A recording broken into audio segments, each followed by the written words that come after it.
In 1979, screenwriter Victor Miller was contracted by a friend of his to write a screenplay for a movie capitalizing off the horror movie trend that was spawned by Halloween.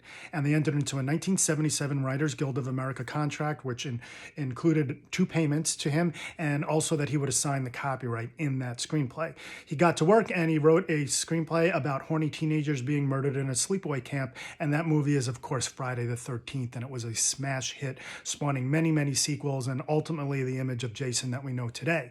Now, when he wrote it, there were other people who bounced ideas off of him, but he mostly worked by himself. One of the investors, in fact, suggested the scene that is probably the most iconic, the one that scared the piss out of me when I was 11 years old. 35 years later, Victor Miller tries to get his rights back, and that holds up rebooting the original movie. He invokes the Copyright Termination Act under 17 U.S. 203, and the producers don't agree, and they take him to court. They claim that as a work for hire, he doesn't have that termination right.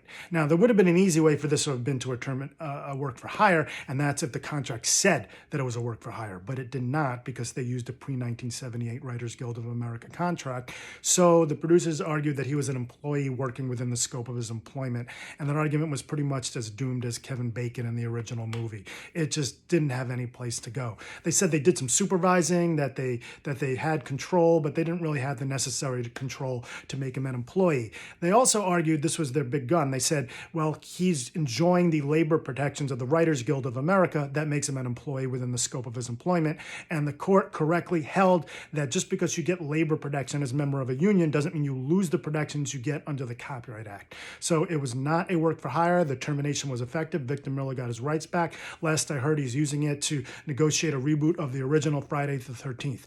So is this a good thing for songwriters who are seeking to get their copyrights back? Well, only some of them, because if the work for hire language is in your contract, then it's going to be hard to terminate because that's going to be valid, and that's going to make the termination right not apply to you.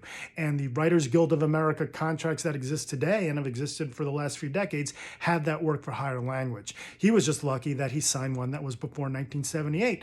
And apparently this has happened a number of times because we're seeing other screenwriters terminate their rights and get those rights back. So we'll see what happens.